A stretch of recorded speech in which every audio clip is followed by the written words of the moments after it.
Eu acho, o prof tá meio velhão, meio jurássico. Tá Mas, bem. ok, desculpa Karina, interromper. não tô vendo você. Você tá bonita, aparece aí, quero ver. Ah, pronto, ativei. Desculpa, Boa. pessoal, ter atrapalhado aí. Bom, então vamos lá. O que eu quero dizer é que a angústia não é algo a ser eliminado, não é algo a ser evitado, a ser fugido, a ser anestesiado, tá? A gente Uhum. não precisa pedir maconha para os nossos médicos, nem antidepressivo, nem Rivotril, nem nada disso, né? A gente precisa aprender com a nossa angústia. A gente precisa abrir as possibilidades de uma nova existência a partir da nossa angústia, né? E o que acontece é que o ser humano ele quer eliminar todo e qualquer desprazer, né? Você não quer sentir angústia, você não quer sentir frustração, você não quer sentir medo, ansiedade, nada. Você quer se medicar. Então a gente faz um excesso de remédio, álcool, amor, limpeza, consumo, etc., para que a gente não se coloque em questão, para que a gente não vá se perguntar do que é que eu estou angustiada, né? Então, o que a gente vê que é o seguinte: quanto mais você está cumprindo um papel, isso é, quanto mais você é objeto do outro, que você está fazendo o que o outro espera, mais você tem uma despersonalização, menos você é sujeito de desejo e mais você se angustia, né?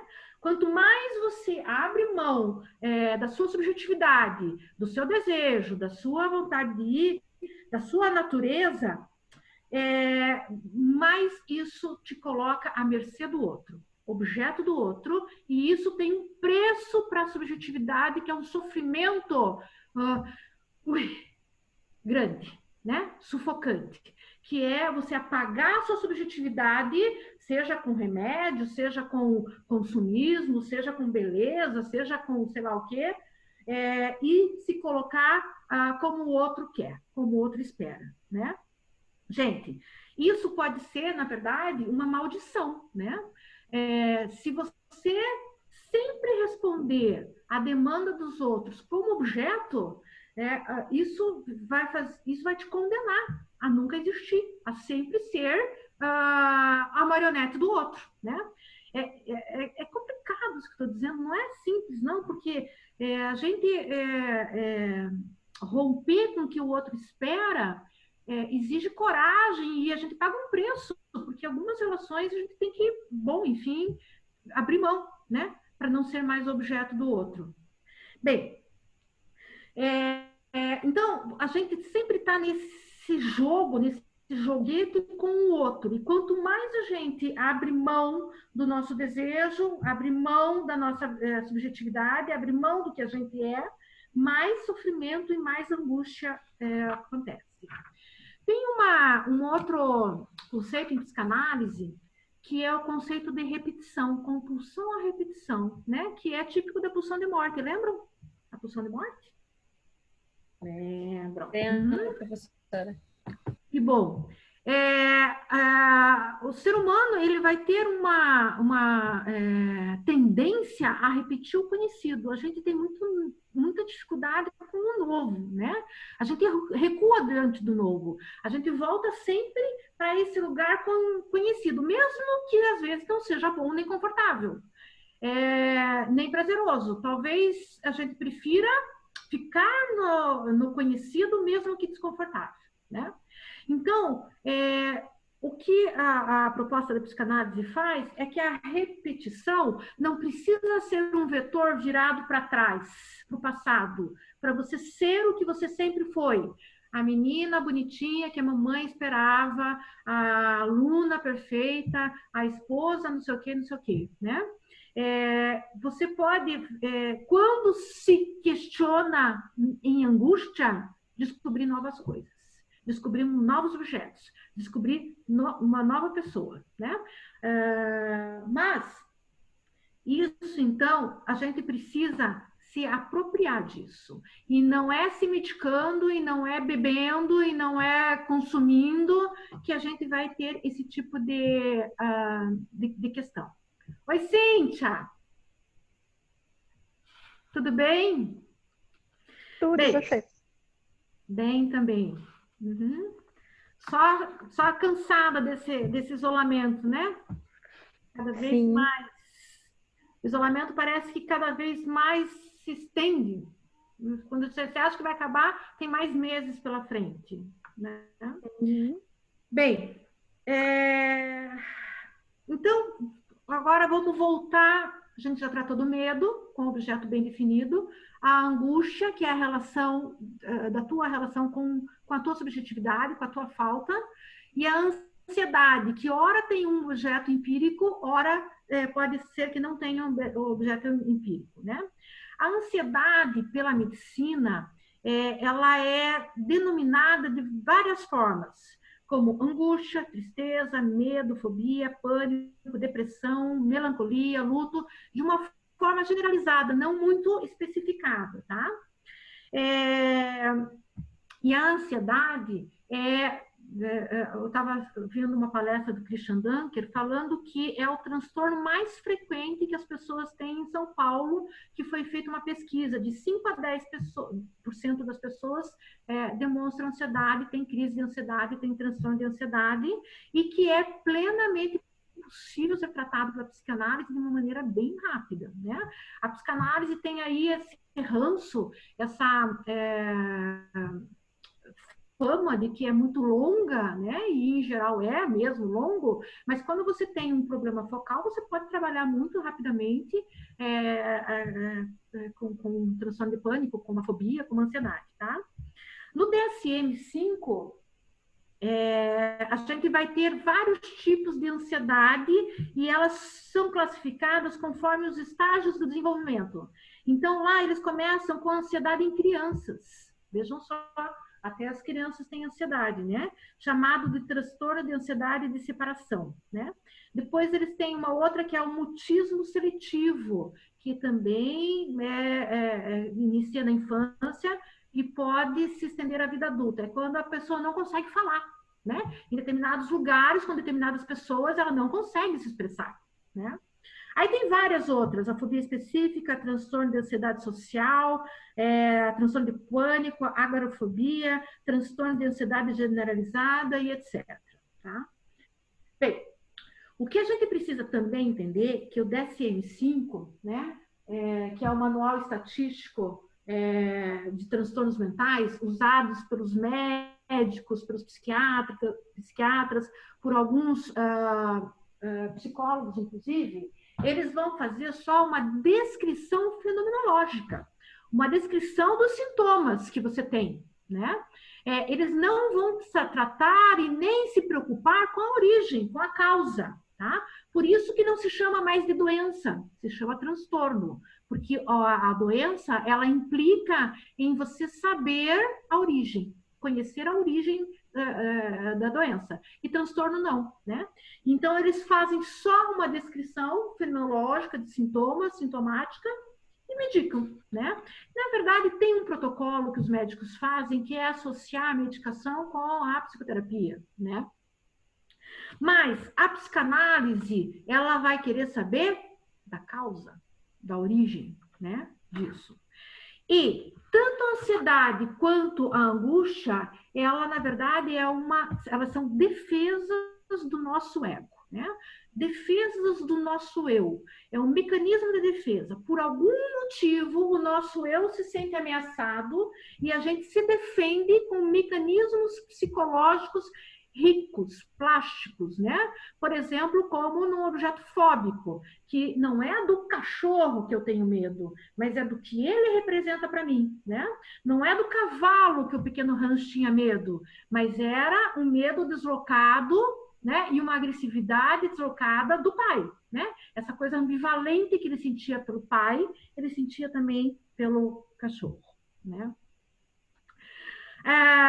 Essas defesas, elas vão funcionar mais ou menos bem conforme o nosso investimento e organização narcísica. Se eu tenho um narcisismo, um ego mais ou menos estruturado, eu consigo me defender com ansiedade, com angústia, né? E posso evoluir. Algumas pessoas não têm essa estrutura estruturação narcisista para dar conta de alguma frustração, né? E são pessoas que se perdem junto com o objeto. Eu sempre dava esse exemplo, e agora eu dou mais ainda, com muito mais clareza, com muito mais... eu falava que quando num casal, por exemplo, quando um falece, né, o outro que não tinha um recurso psicológico muito bom, logo falecia em seguida. Né? Isso é muito, muito comum acontecer.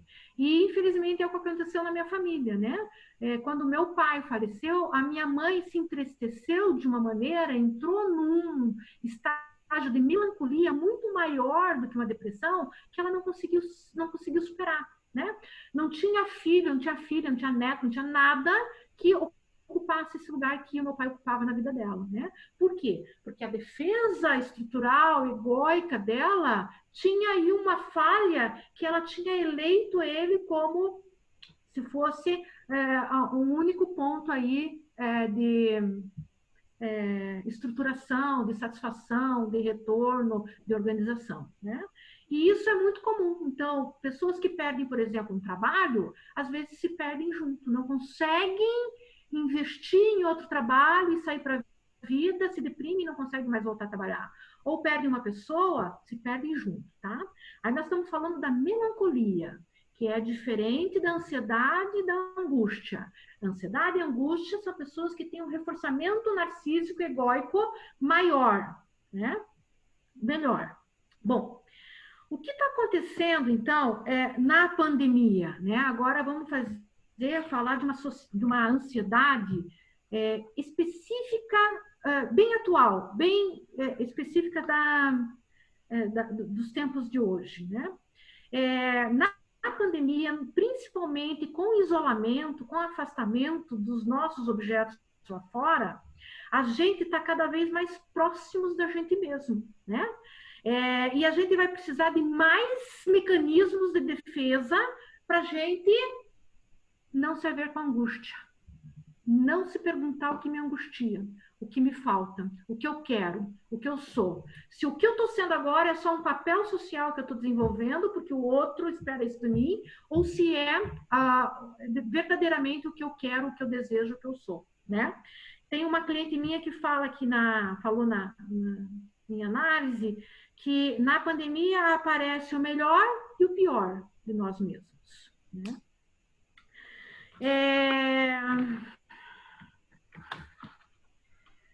Na pandemia, a gente tem um outro tipo de mecanismo que Freud chamou de neurose atual. Lembram que a fobia era uma neurose de transferência junto com a histeria e junto com a obsessão, neurótico obsessivo compulsivo? Então, esse é um tipo de neurose de transferência.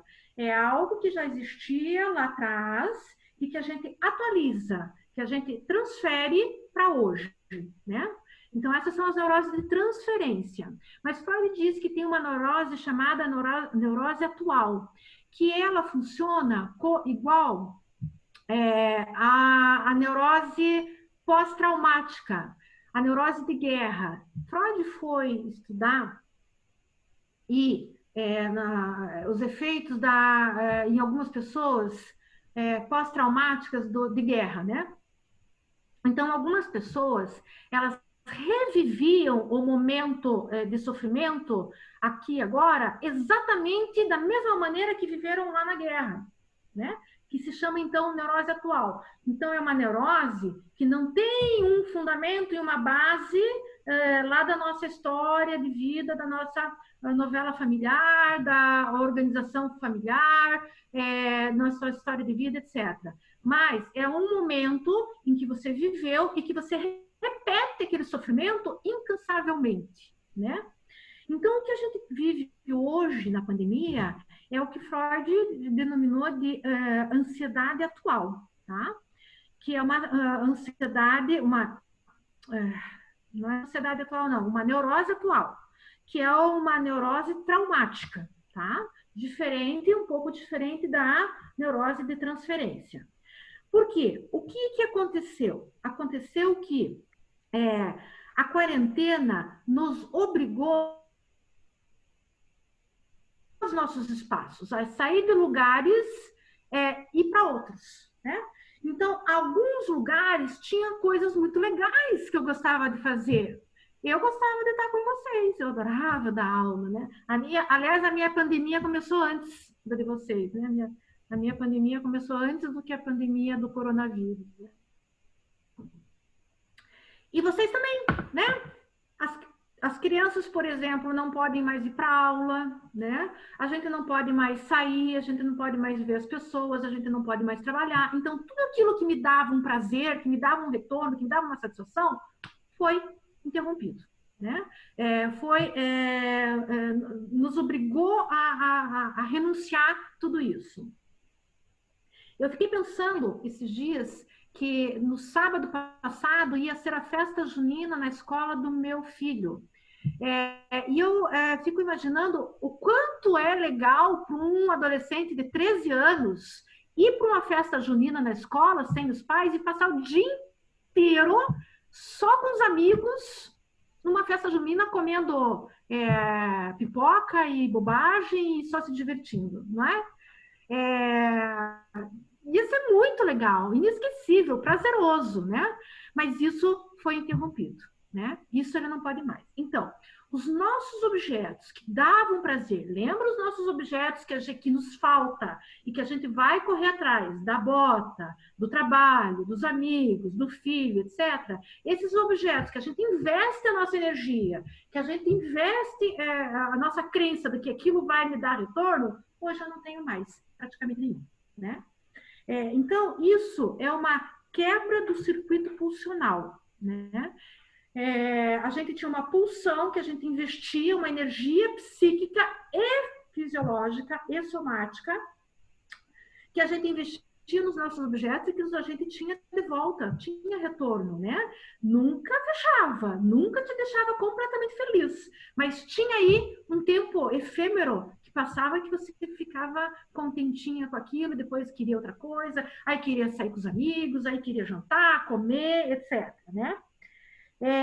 Isso a gente não tem mais, então a gente teve uma quebra nesse circuito pulsional. Eu não sei se a gente tem muito tempo, Karina, se a gente põe a música. Ainda Quanto tempo? se o previsto era 1 hora, ainda tem 2 minutinhos para as 5. Se você quiser se estender um pouquinho mais, não tem problema. Sim, a gente vai até 5h30, né? Pode Tá. ser. Mais ou menos, tá bom. Então, só para... tem uma música do Titãs que esclarece muito bem o que é isso que eu estou falando da nossa pulsão, do nosso circuito pulsional, que eu vou pedir para a Karina colocar daqui a pouquinho. Só para esclarecer e para vocês poderem interpretar essa música com um olhar um pouco mais psicanalítico, eu queria esclarecer, então, a diferença da pulsão, o que é pulsão em Freud, tá?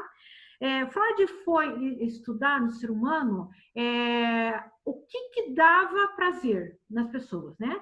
E ele descobriu que o ser humano é um animal diferente dos outros animais nesse sentido, porque o ser humano não tem um instinto como um animal, né? O ser humano, ele diz, tem outra coisa, Trieb, né? Em alemão ele falou Trieb, pulsão.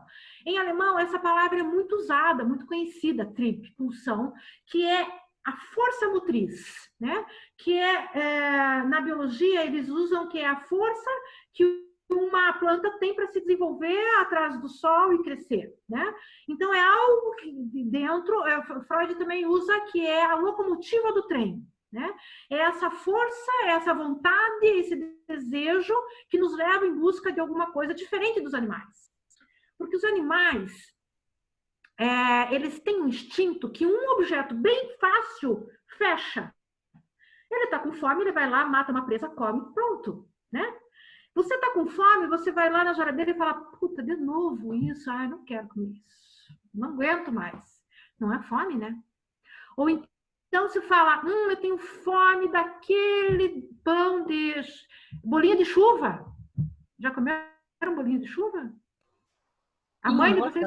Acho que toda semana tem aqui em casa. Fernanda, manda para cá. Eu vou embalar, professora, para ti. A mãe de vocês faziam bolinho de chuva?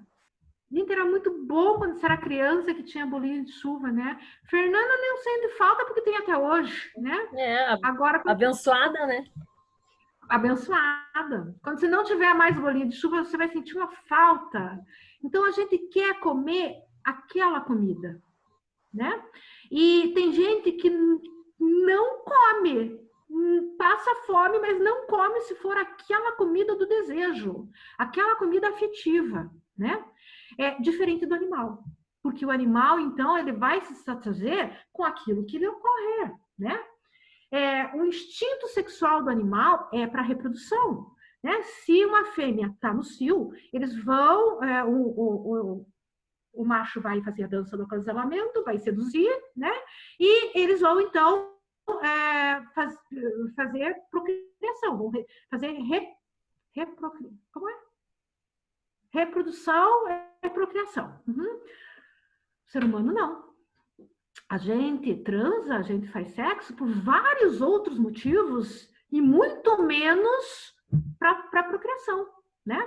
Você faz sexo para fazer as pazes, faz sexo para cumprir seu papel de esposa, ou faz sexo para pegar o namorado da amiga, né?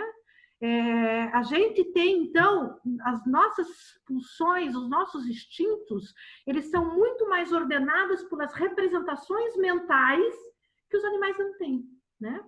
Então, esses objetos que a gente encontra na rua, trabalho, amigos, academia, etc., eles nos dão essa satisfação pulsional, que é uma satisfação psíquica e física, fisiológica também, né? Freud vai dizer que é um conceito fronteiriço entre o psicológico e o somático, né? E que agora a gente não está tendo mais, né? Tem um curto-circuito. Rompeu o nosso circuito pulsional, né? E só para vocês terem uma ideia do que é a nossa pulsão, então, vamos escutar essa música do Titãs, que esclarece bem, assim, eles colocaram de uma maneira muito poética, muito bonita, né? Aí a gente aproveita quem quiser ir no banheiro, tomar uma aguinha, né? E vamos escutar a música e a gente já volta a tratar aqui, a trabalhar aqui. Pode ser, Karina? Tá, eu vou colocar agora então, tá? Solta o som. Solta o som, DJ.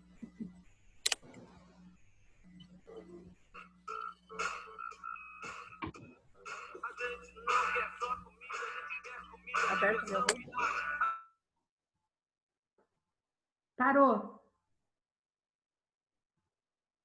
Parou. Eu ouvi ontem essa música, lembrei de você, Vera. Eu sempre falo dela, né? Uhum. Mas é muito boa, né? Tava tocando a música ou nem começou a tocar? Tá. Começou e parou. Ah, então tá. Você tem que deixar seu áudio ligado para poder passar o som, senão não passa. Tá, eu vou apertar o play e vocês me falam se tá tocando, por favor, tá? Não? Tá. Tá tocando.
Valeu, Karina.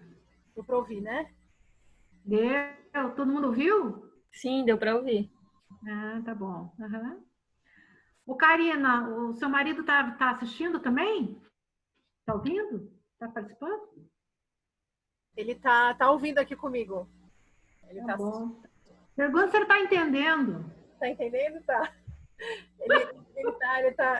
Ele acompanha porque a gente fica... Eu fico falando de psicanálise por causa da faculdade, tudo, né? Daí ele acha que não aguenta mais ouvir psicanálise, coitado. Coitado. Só não pergunta se ele tá gostando, não. Vamos deixar isso pra depois. Não, mas ele tá assim, ele tá bem atento. Ele falou do seriado, porque a gente tentou assistir o seriado do Freud, mas meio nada a ver assim, aquele seriado.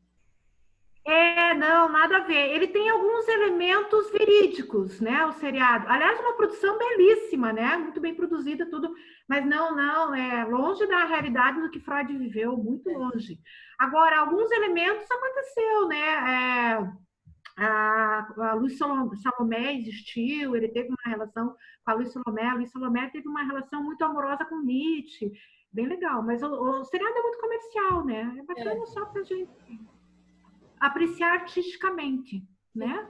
Agora com essas coisas de magia negra, isso não, pelo menos não que eu saiba, né?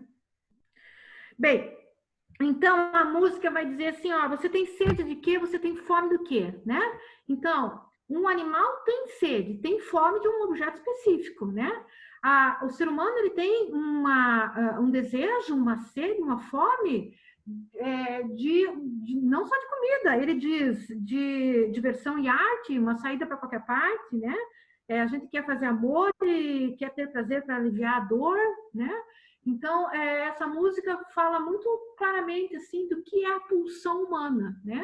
Que não são só os objetos para satisfazer o nosso corpo, senão para satisfazer também as nossas exigências psíquicas, psicológicas, né? Por quê? Porque o nosso corpo, ele não é um pedaço de carne, como é o corpo de um animal. Tem uma cena que eu também falava em aula, e gosto muito, que é uma cena lá da Era do Gelo, né? Da Era do Gelo, não sei qual, se é 1, 2, 3, 4, em que o leão, ele está mais velho, nas últimas, porque o leão está bem mais velho, assim, e ele vai fazer uma caçada atrás de um alce, né? E ele, no meio do gelo e correndo e pedras, e o alce sai correndo e ele vai caçar, porque então ele está com fome, né? Tem uma necessidade biológica para se satisfazer, e o alce sai correndo, né? E o leão, no meio da caçada, meio que esmorece uma parte, daí ele volta, recupera o fôlego e sai correndo atrás, e ó, o alce se manda. Né? E ele fica muito velho, esbaforido, cansado. O leão não aguenta mais correr para comer a caça, para pegar a caça. E o que o alce faz? Que é o que o humano faria, não o animal. O alce volta e fala para o leão: ah, não consegue me pegar, tá ficando velho, seu velho, né? Ele veio para tirar sarro, né? Para humilhar. O animal faria isso? Não, né? O animal ia salvar a pele, ele não se importa com o outro, a satisfação dele é salvar a vida, né? Quem volta a fazer isso, quem volta a se satisfazer com o fracasso do outro é o humano, né?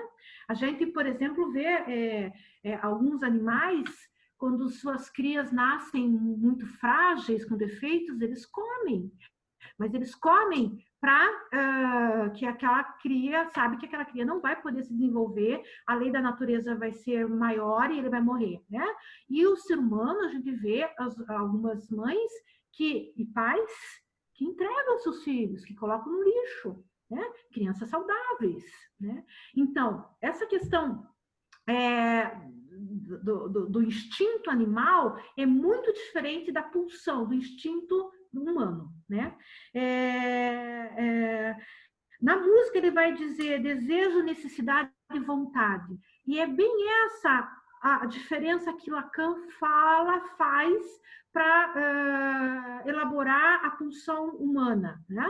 Que no animal ele é movido por uma necessidade física, biológica, fisiológica, e ele quer aliviar essa necessidade, né?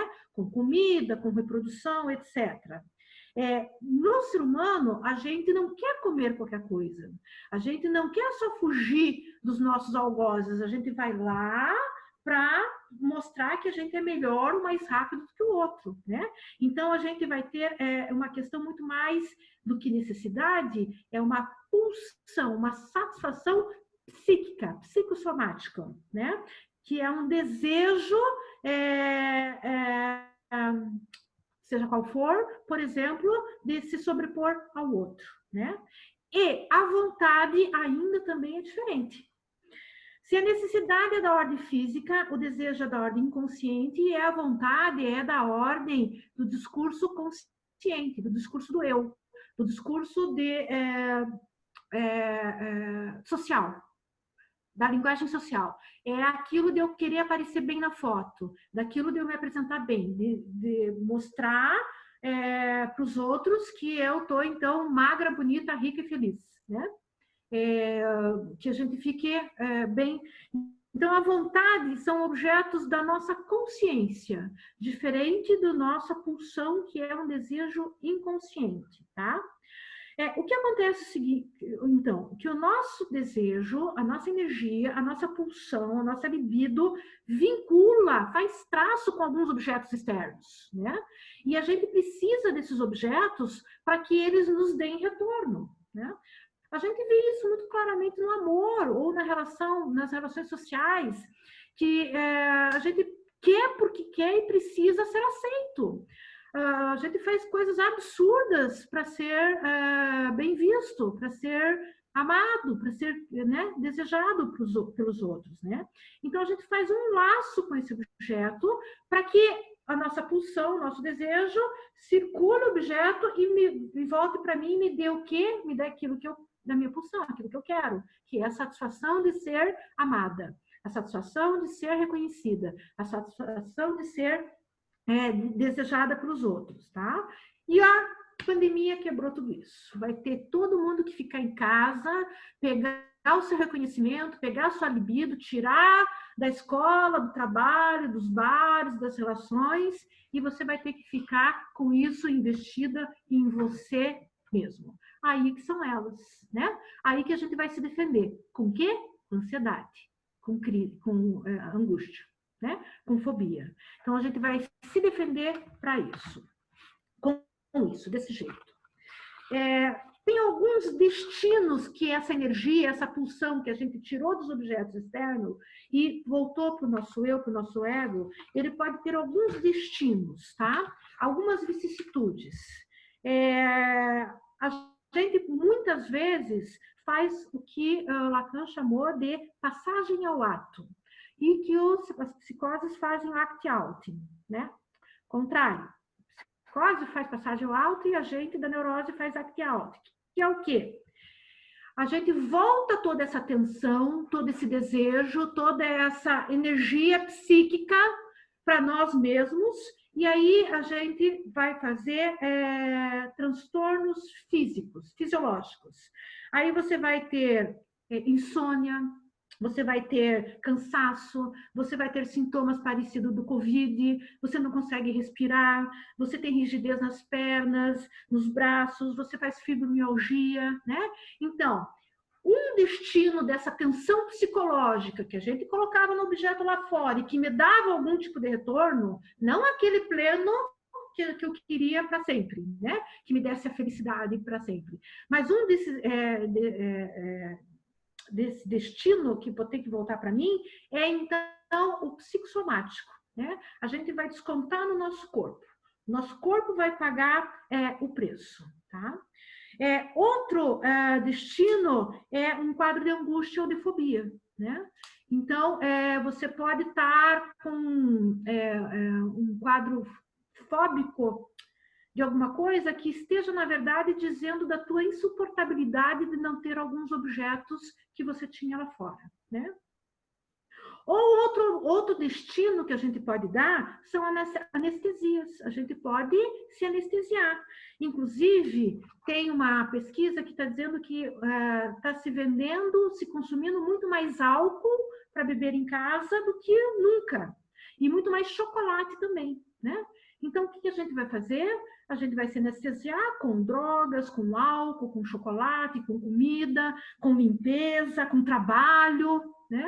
Para quê? Para não pensar, tá?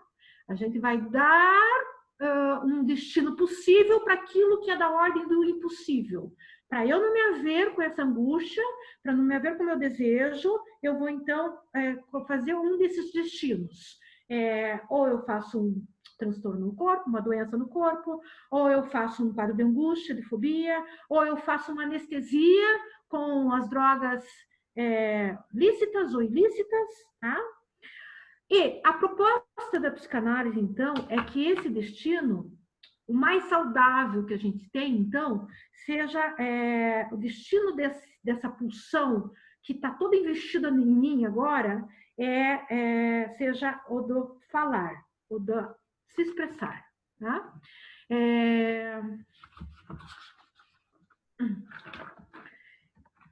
Então, o que a gente precisa fazer?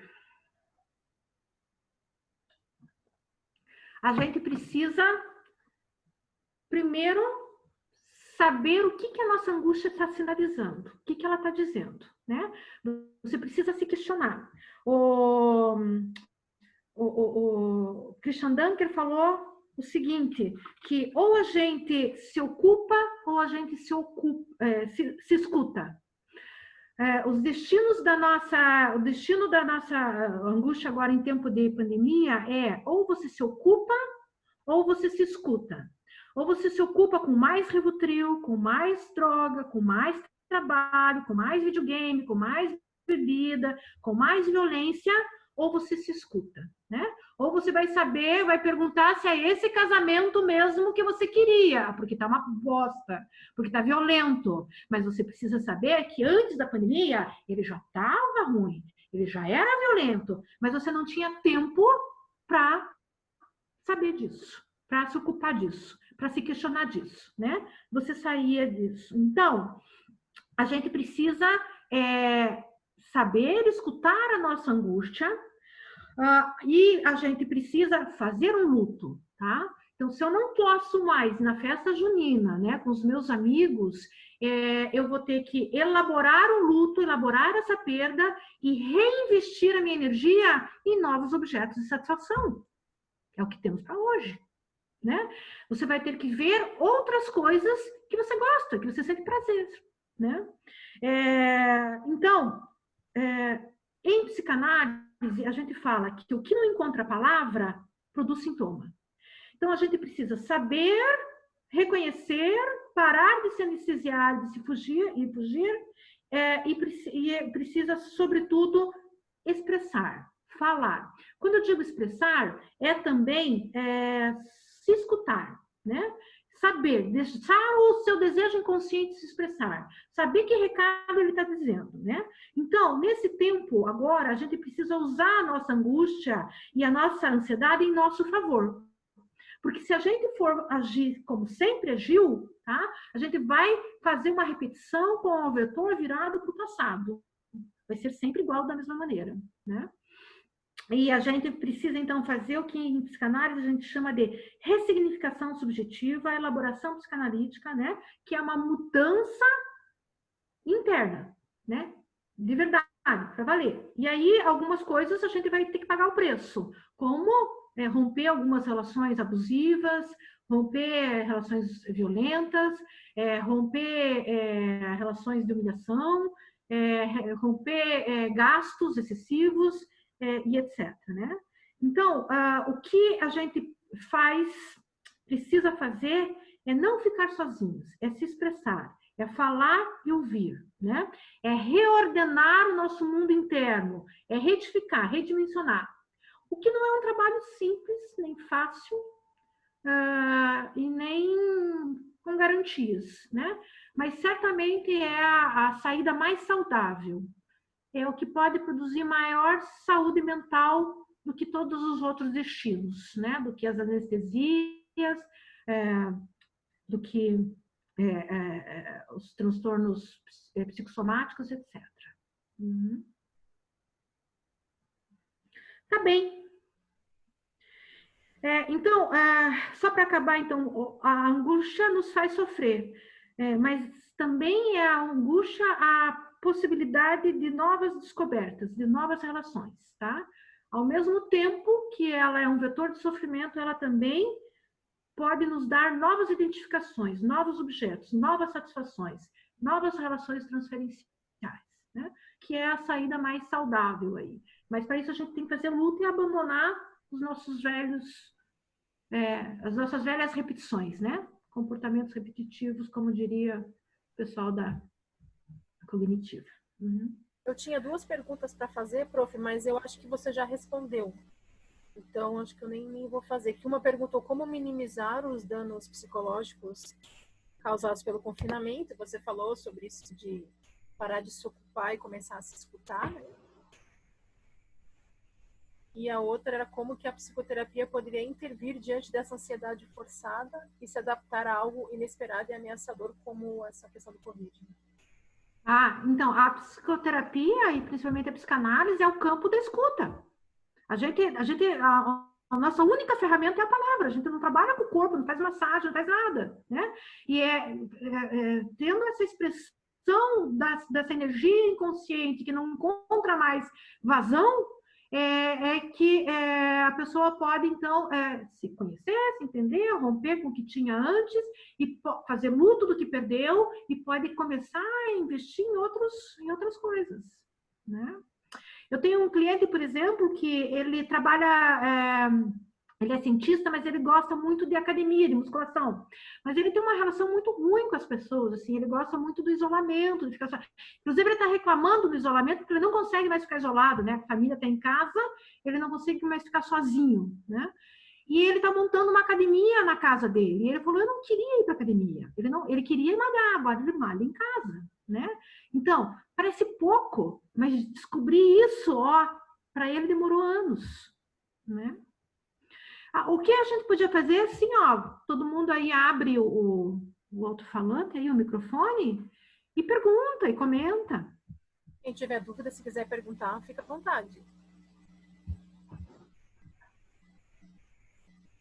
Eu ia perguntar sobre a questão da morte, né, que é a grande castradora, se essa ansiedade também não vem daí, de a gente estar em contato com essa realidade, né? Porque o Covid hoje nos põe cara a cara com a morte, né? Acho que é isso.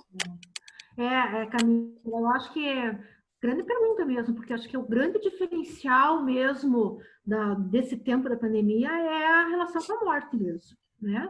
Bom, e essa, como você disse, é a grande castração humana, né? E E cada um vai ter que realmente fazer essa elaboração sozinho. Ó, se a Covid nos coloca todos juntos e a saída da pandemia é uma saída coletiva, a gente tem que sair juntos, a gente entrou juntos e tem que sair juntos, a elaboração subjetiva é individual, né?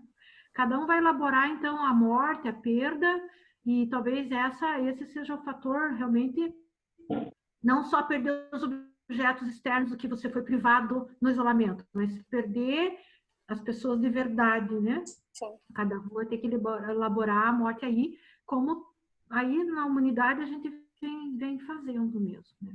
Uhum. Ela mostra, a morte mostra, a gente passa muito tempo da nossa vida, na juventude principalmente, achando que nunca vai morrer, né?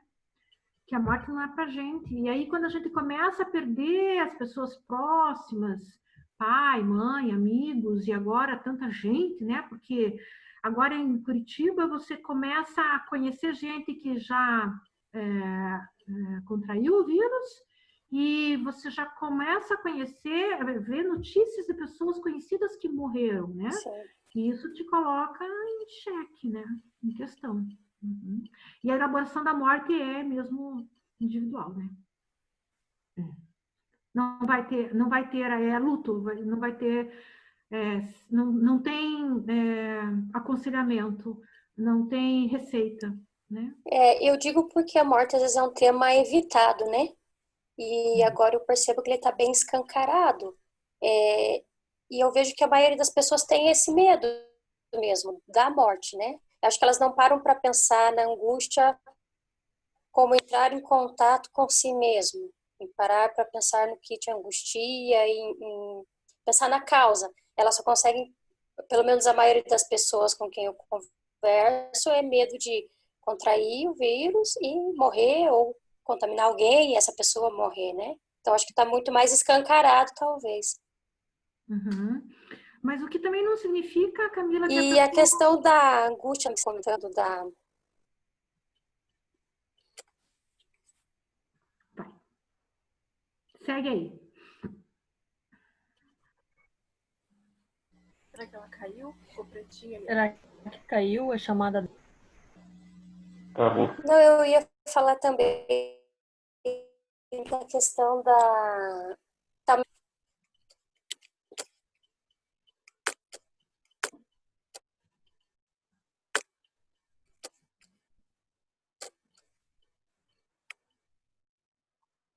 Oi, Oi. estão me ouvindo? Okay. Sim, você fala de outra questão. Não, eu ia falar que você estava falando do acting out, né? E eu fui pesquisar sobre ansiedade na pandemia e a maioria das coisas que eu encontrei são dicas para não entrar em contato com essa questão que você estava falando. Não veja noticiário, faça meditação, não entre em contato com essa realidade. Então, realmente é como você disse, prof, que as pessoas elas querem não entrar em contato com essa angústia, né? E a maioria das dicas são voltadas para esse lado. Então, achei muito boa o embasamento teórico. Claro que um excesso, né, vai te tomando, se bem que agora parece que a gente já está naturalizando as coisas, né, parece que agora 1.200 mortes no Brasil por dia já parece uma coisa natural, não é tão assustador, a gente vai naturalizando. E um excesso também de notícias também vai te gerando um estresse grande, né?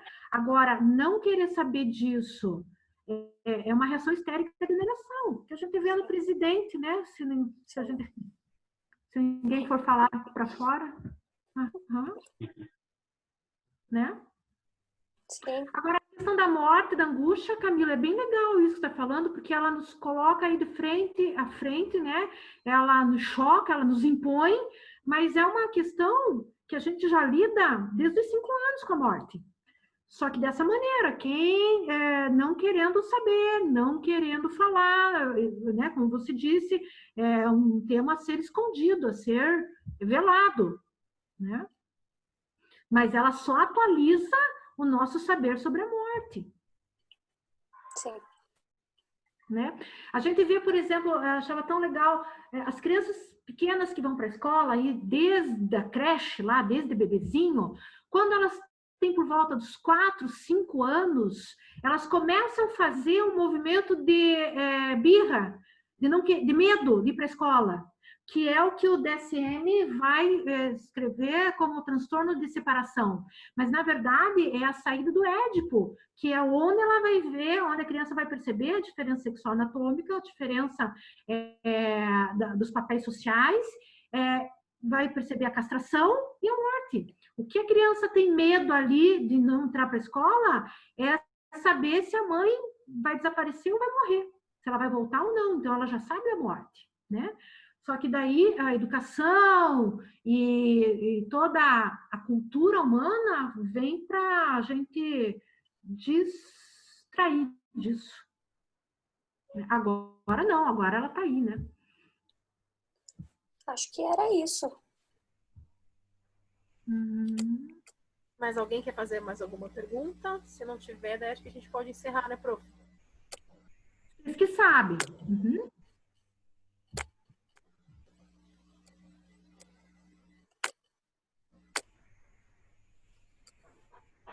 Bom, como ninguém se manifestou, então vamos bater o martelo.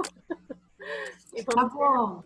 Obrigada, tá, prof? Foi legal, me diga, agora eu preciso, né, de retorno, eu estou me expressando. Foi legal? Foi Ótimo, muito bom. Foi ótimo, professora. Foi muito bom mesmo. É ótimo. Bom. Matamos as saudades, né, das suas aulas. Obrigado, Nossa, prof. sim, Professora, saudade. que saudade. Depois da pandemia, Muita eu vou saudade. guardar a professora num pote. Ok, meu chimarrão, que delícia. Bem quentinho, tá frio. Ai, que delícia. A Márcia que estava aqui, mas ela saiu agora, não vejo mais, não sei se tem outra página. Ela também toma muito chimarrão. Uhum. Aí, ó, a satisfação funcional, ó, que delícia. Depois que acabar a quarentena, a gente marca um happy hour. Vamos tomar chimarrão todo mundo junto. Chimarrão. Edir? Eu deveria falar sobre política também, né? Seria bem interessante. Pode me ouvir? Política, para tratar da política? No caso, seria uma pergunta para você, na realidade. A gente está vendo no coronavírus, de repente está se envolvendo também a política. E a gente está vendo uma mudança geral no quadro, né? O quadro reacionário, a briga entre os opostos. Eu queria saber se existe essa dinâmica, uma questão de desenvolvimento, de a gente se dar conta com o nosso oposto. De repente, a pandemia tem alguma relação com isso tudo. De repente, até você lidar com a sua falta, com suas neuroses, tudo isso tem alguma relação a algum jogo. De repente, dá para se considerar tudo isso. Não sei se você me entendeu. Como se fosse um inconsciente coletivo, uma mudança, algo que está modificando. Edir, acho que eu não entendi muito bem a questão política para lidar com o oposto, com o diferente? Não, eu penso que o coronavírus, a política, tudo que está se passando, de repente, tudo veio junto, né? Eu queria saber se a psicanálise faz alguma relação nisso, e de repente, como na analítica, a gente fala sobre inconsciente coletivo, sobre arquétipo, como é que a psicanálise lidar com essa situação? De repente, não é só o coronavírus que está em jogo, né? A gente está vendo a política também, a gente está vendo a criminalidade, a violência, de repente, tudo está vindo junto. E a gente está sem saída, praticamente, tá? E está mudando o quadro geral. Eu quero saber o que é a psicanálise, como é que ela enxerga isso. Tem alguma coisa a ver com o social, com um todo, não somente com o indivíduo em si. Tem alguma questão que se liga com uma forma maior, macro, não somente individual. Acho que sim, Edir, acho que sim, acho que tem sim.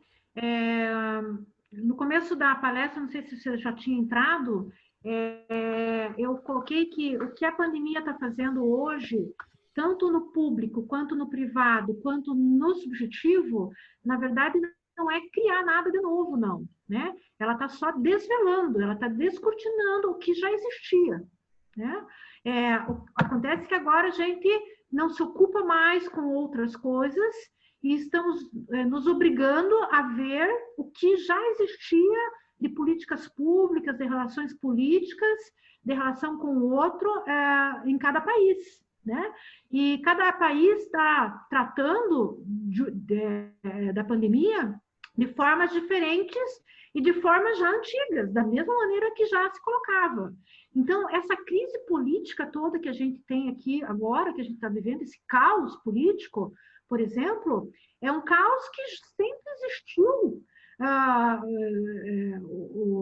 O Bolsonaro parece, não sei, que se elegeu por fake news.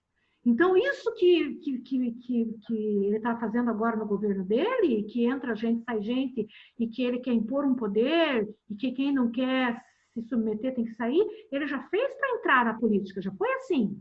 O governo Lula também, da mesma maneira, tinha todo esse histórico de corrupção, de mensalão, né? Você vai ver que os personagens ainda são os mesmos, o Roberto Jefferson, né? Várias pessoas de lá. Então, na verdade, o que está acontecendo é que a pandemia está escancarando o que Lacan ia dizer o grande outro, né? E o grande outro, ele tem particularidades de país para país, né? Mas a gente não via, porque a gente estava ocupado com outras coisas, com as nossas satisfações, né, pessoais? Agora, tanto da política, como você diz, quanto da morte que a Camila traz, faz com que você se obrigue a ver e eles cada vez mais mostrar esse terror político que a gente está vivendo agora, sem um pai, sem um direcionamento, sem um grande outro, né? Bom, e o grande outro é para todos, o Covid é para todos, né? Então, é o que você pode chamar, talvez, Jung fala isso como inconsciente coletivo, Lacan pode chamar isso do simbólico, do campo do simbólico, do grande outro, né? Que está para todos nós. Então, o nosso sofrimento individual, subjetivo, psíquico, ele não é sem esse grande outro, sem o coletivo, sem o inconsciente coletivo, né? Ele é uma amarração do imaginário, que é muito individual, da minha história particular, da minha novela familiar, com o simbólico, né? E mais o real, né? O real, então, é essa questão da pandemia que vem nos castrar todos, ricos, pobres, mulheres, homens, crianças, todos, né? Vem impor a lei, né? A questão política é essa questão do simbólico, desse campo social que nos acomete também. E a realidade imaginária, que é como cada um vai trabalhar isso. Então, em psicanálise, a gente tem esse nó borromeu desses três lados, desses três registros, que compõem, então, a nossa maneira de se angustiar e a nossa maneira de tratar e de dar destino para a nossa angústia. E eu queria saber, assim, o que a gente, como psicólogo, sociedade, o que vai acontecer após essa pandemia? O que vai mudar? Qual é a relação que vai... E eu posso pensar, de repente, na própria psicologia, no consultório, ou então qualquer relação, né, sociedade como um todo. O que a gente consegue projetar de mudança, né? O que mais ou menos a gente consegue entender que vai acontecer e de repente começar a planejar um futuro em relação a isso, né?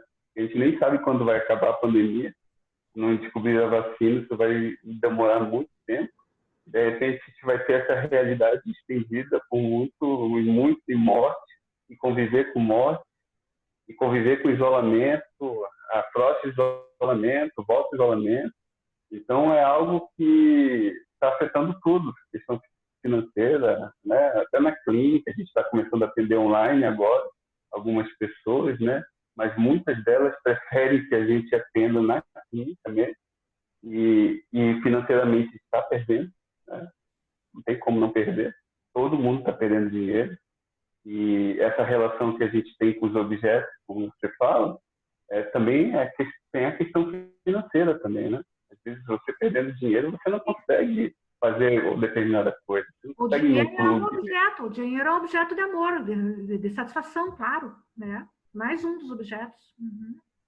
A gente está convivendo num mundo que, agora puxando para a política, que estava tendendo a ser mais de direita, liberal, e agora está precisando do Estado, como se fosse um grande pai, algo que te dê um norte, te dê uma orientação.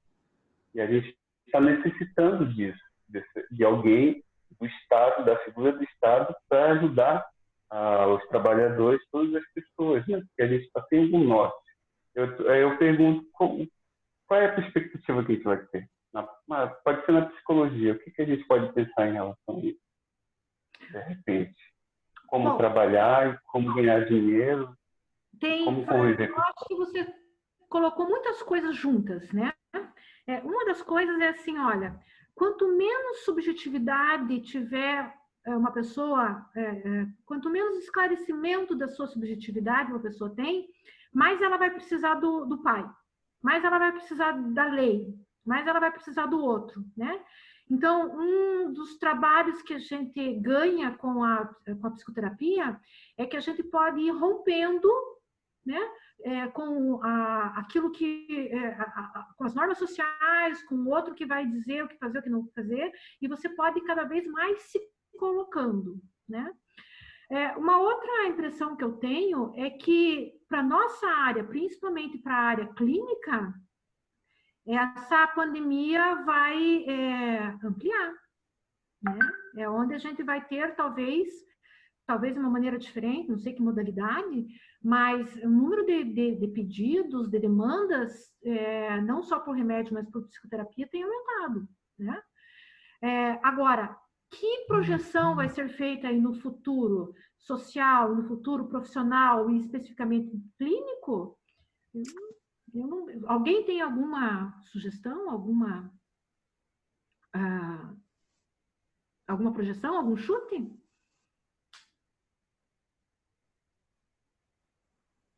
Podem só chutar assim, porque a gente não tem bola de cristal mesmo, só... acho que não dá para saber. Eu acho que como a psicanálise ensina, todo o nosso saber é a posteriori, né? Depois que a gente passa, que você revê o que você fez, que você revê o que você viveu, que você pode entender, né? É igual o trauma. O trauma tem dois momentos. O momento que você vive e o momento mais tarde que você ressignifica, que você vai ter maturidade para entender o que aconteceu. Por exemplo, um trauma com criança, de sedução sexual, né? Ela vive, ela não sabe o que aconteceu e vai tocando a vida mais ou menos bem. Quando ela entende conscientemente que aquilo foi um ato ilícito, um ato feio, aí vem culpa, vem pecado, vem, né, erro, vem outro, aí traumatiza. Então, em psicanálise, tudo é sempre a posteriori. Depois que você viveu, que você fala, que você vai entender aí a sua posição. Tenho a impressão que vai ser assim, acho que a gente ainda não vai ter muitas certezas, muita garantia, e o bom é que a gente precise de menos garantias possíveis, né? Porque nem para a morte a gente vai conseguir garantia, porque essa história de vida pós-morte é uma garantia que ia ser bom que a gente tivesse, que a gente acreditasse, mas é difícil acreditar, né?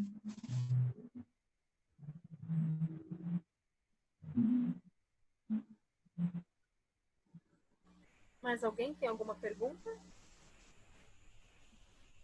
Professora, estava falando agora sobre o caso depois da pandemia, o que pode ser benéfico, talvez, na nossa área da psicologia. Uhum. Eu acredito que vai ser muito benéfico quando as pessoas começarem a dar mais palco para essas atividades como se fosse terapia em grupo, entende? Coisas voltadas para grupo. Sabe por quê? Nos últimos dias, acho que desde do começo de junho, eu comecei a dá palco para esse tipo de atividade, tudo que é voltado para o grupo. E aí faz umas 4 semanas que eu faço tipo chamada de vídeo assim também, online. Aí eu crio uma sala e jogo o link lá no meu Twitter. E aí entra pessoas aleatórias, assim, tipo, de outros estados, outras cidades. E aí perguntaram por que eu tava fazendo isso. Eu disse que eu tava cansada de ficar nessa quarentena e agoniada porque eu queria falar. Professora, todo mundo querendo falar. Isso, todo mundo querendo falar. E o que, tipo, a gente montou o grupo no WhatsApp, e volta e meia entra pessoas novas. E aí toda sexta eu faço uma sala e eu jogo o link no Twitter e entra pessoas. Pessoas diferentes, entende? Que são meus amigos, mas, tipo, eles não são amigos. Daí eles fazem amizade entre eles e tal. E aí o que eu percebi que começaram a comentar tem uns 3 dias é que quando ouviram as pessoas, porque estavam passando pela mesma coisa, a questão da aflição, ansiedade e tudo mais, com o passar do tempo eles foram acalmando mais. E isso eu acho que vai ser muito interessante depois da pandemia, quando a gente dá palco mais para esse negócio voltado para o grupo, para ouvir todo mundo que passou e tudo mais. Sabe que eu tenho a impressão que talvez não seja tanto o grupo que esteja funcionando com você, com essas pessoas. Talvez seja muito mais a expressão do que estar em grupo. Eu acho que quando a gente consegue expressar, seja em grupo, seja individualmente, seja pelas artes, seja pela ciência, seja por uma discussão, isso aplaca a ansiedade, né? A energia psíquica, lembra que não precisa ir para o corpo, que não precisa ser anestesiada, ela precisa ser expressada, né? Então, eu acho que você tem razão nesse sentido, mas mais pela expressão do que pelo grupo. Porque, entendi. Né, o que se faz nesse grupo é cada um poder se comunicar, dizer de si, falar, e aí você vê que o outro também passa por isso.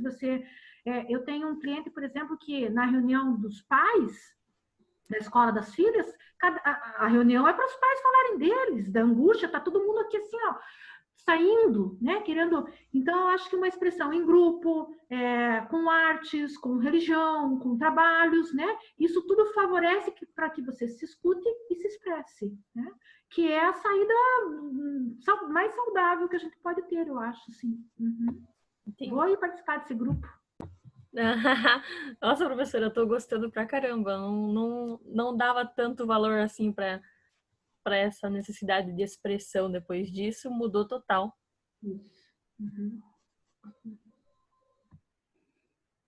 Alguém mais quer se expressar?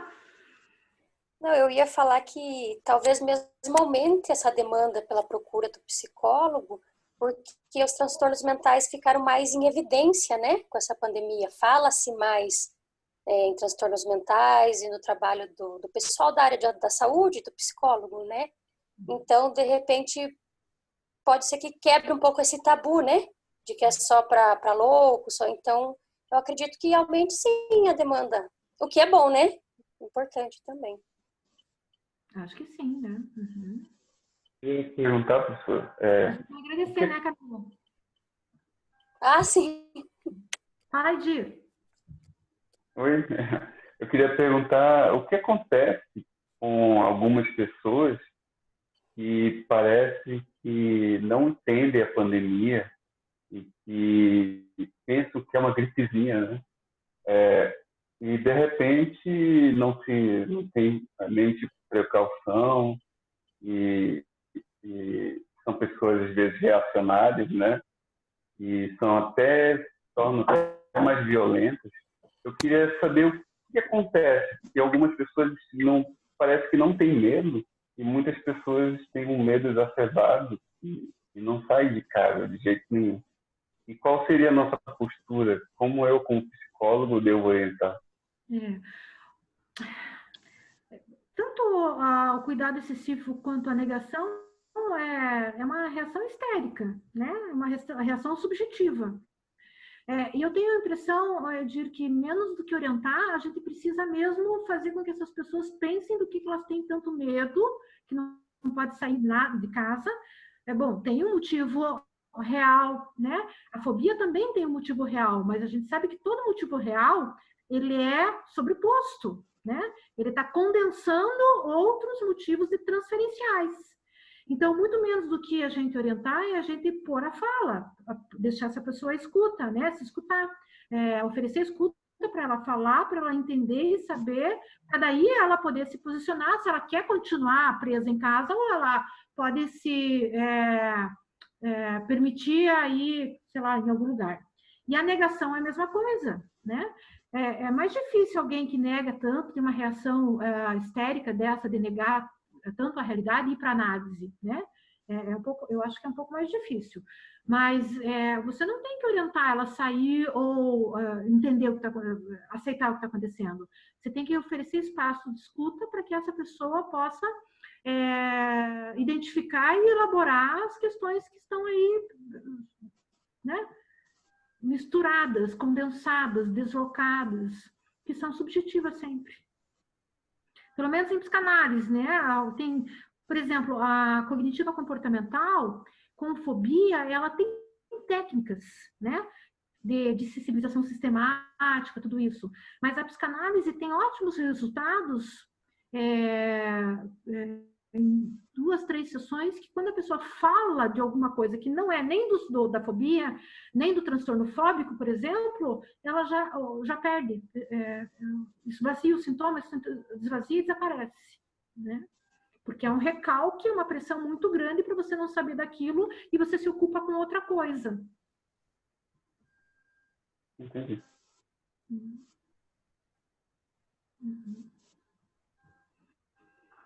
Tá bem, vamos marcar um encontro para o ano que vem? Prof, eu ia pedir para você falar mais sobre melancolia, mas deixamos para uma próxima live, pode ser? Vamos fazer. A gente podia pensar em alguma coisa da melancolia, Karina, e talvez uma coisa política mesmo, né? Psicanálise, apesar que o Christian Dunker está falando bastante, ele vai ter um canal na televisão agora, na televisão aberta. Ele trata bastante da política. E tem outros filósofos mais populares, o Cortella, né? Cortella, Pondé. Né? Eles também estão falando de política, né? A filosofia, a psicologia e a política. Mas acho que a gente podia pensar mesmo, uma coisa assim. Sim, vamos marcar uma outra live, então. Tá bom. Muito obrigada, tá? Por ter aceitado. E obrigada para todo mundo que veio, que entrou na sala, que participou. Muito obrigada, pessoal. Até a próxima live. Tchau, gente. Tchau, gente. Tchau, Karina. Tchau, prof. Muito bom ver Tchau, você. obrigada. Boa Tchau. tarde pra vocês. Tchau.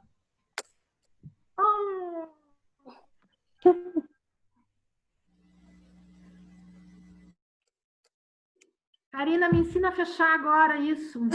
O prof tem que clicar ali no end, lá no vermelhinho. Eu vou finalizar aqui. Só estou esperando o pessoal sair, eu já vou finalizar. Sair. Ô, Karina, Oi. O Gledson vai ver esse vídeo?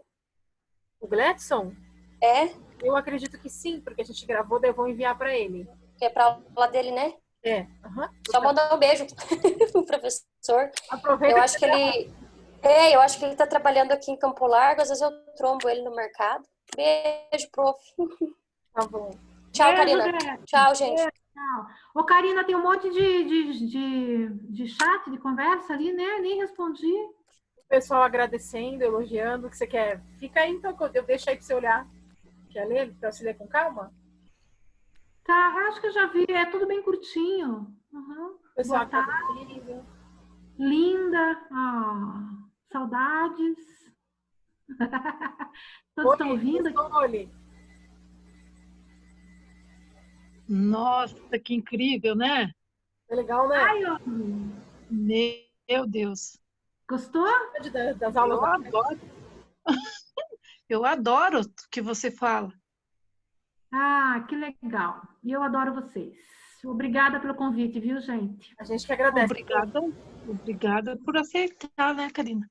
Com certeza aceitou gentilmente, né? Eu finalizo aqui então, né, amor, no end. Posso finalizar então, prof? Tu tá vendo aí alguma coisa? Não, já terminei de ver. Só... Beijo, tchau. Tchau, gente. Tchau. Beijo. Tchau. End meeting, né? For all.